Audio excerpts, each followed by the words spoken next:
তো হ্যালো বন্ধুরা, তোমরা সবাই কেমন আছো? আশা করি তোমরা সবাই ভালো আছো। হ্যাঁ, আমিও ভালো আছি। তো আজকে গিয়েছিলাম আমি কাটলিছড়াতে বাজারে, মানে বাজারে নয়, থানাতে গিয়েছিলাম, কাটলিছড়া থানাতে। আমার আজ জয়েনিং ছিল, তাই জয়েনিং করতে গিয়েছিলাম। জয়েনিং করে এসে তারপর গিয়েছিলাম আমি ফলের বাজারে ফল কিনবো বলে। তো এখানে দেখো আমি আম, তারপর মালটা, তারপর আমার জন্য খেজুর নিয়ে নিলাম। আম আর মালটা ঠাকুরের জন্য নিয়েছি, আর খেজুরটা নিয়েছি আমার জন্য, যেহেতু আমার ব্লাড খুব কম।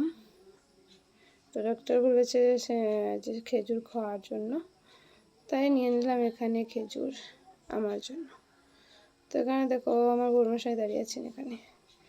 তো এখানে নিয়ে নিলাম, আমার বড়মশাই নিয়ে নিলেন। তারপর আমি নিয়ে নিলাম এখানে সয়াবিন, তারপর বিস্কিট, তারপর লাইটার, তারপর আর কি তেল, এসব নিয়ে নিলাম। তো এখানে দেখো এটা হলো আমাদের কাটলিছড়া বাজার, ফলের বাজার, তোমাদেরকে দেখিয়ে দিলাম। তারপর এখানে এসে গেলাম আমি কসমেটিক্সের দোকানে, প্রদীপ স্টেশনারি। কাটলিছড়া যারা যারা আছে তারা তো অবশ্যই চিনো প্রদীপ স্টেশনারি।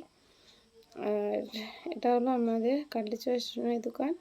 তো আমি এখানে এসেছি, দেখো এখানে কত সুন্দর সুন্দর কানের দুল, তারপর এখানে ছোট ছোট কানের, তারপর এখানে ক্লিপ, কত কিছু আছে দেখো। তো তোমরা যারা আছো তারা প্রদীপ স্টেশনারি থেকে কিনবে, কাটলিছড়া যারা আছো তারা তো জানো অবশ্য। তো এখানে আমি কিনেছিলাম ছোট একটা হিমগঙ্গার তেল, ছোট নয়, ছোটোটা নিলাম না, বড়ো একটা নিয়েছিলাম। তারপর এখানে নিয়ে নিলাম সিঁদুর, খয়েরি সিঁদুর আমার জন্য। তারপর সব কিছু কিনে টিনে তারপর রওনা হলাম ঘরে যাব। তো এখানে আমি আমার বোনের সাথে গিয়েছিলাম বাইকে। তো এখানে দেখো এটা হলো আমাদের ঘরের যাওয়ার রাস্তা, মানে হসপিটাল রোড। সবাই তো চিনো, কাটলিছড়া যারা যারা তারা সবাই চিনো এই রাস্তাটা। তো এটা তো আমাদের আন্ডারগ্রাউন্ডের অবস্থা দেখবে, তোমাদেরকে দেখাবো। দেখবে কি অবস্থা, মানে বৃষ্টি দিলে একদম অবস্থা নাজেহাল হয়ে যায়।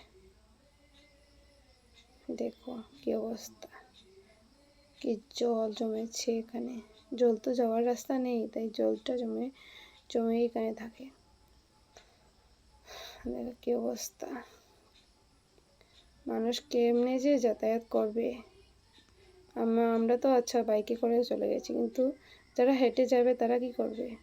স্টুডেন্টরাও আছে, তারা কি করবে? অবস্থা নেই। তো এটা হলো আমাদের বাইপাস, এদিকে একটা রাস্তা, এদিকে হলো আমাদের হসপিটাল রোড, আমাদের ঘরে যাওয়ার রাস্তা। তো তোমাদেরকে দেখালাম, যদি আমাদের ঘরে যেতে হয় তাহলে এই রাস্তা দিয়ে যেতে পারবে। মানে তোমাদেরকে দেখালাম যে চিনে রাখো তোমরা সবাই। তারপর এখানে দেখো এই যে এখানে সবাই বসে আছে, সোনোগ্রাফি, তারপর বা ব্লাড টেস্ট, এখানে সব কিছু এখানে তোমরা যদি করতে চাও করতে পারবে এখানে এসে। তো ফাইনালি আমি এসে গেলাম ঘরে। তো আমার ভিডিওটা যদি ভালো লাগে তাহলে লাইক, কমেন্ট, শেয়ার অ্যান্ড নতুন যারা থাকো তারা ফলো করে দেবে।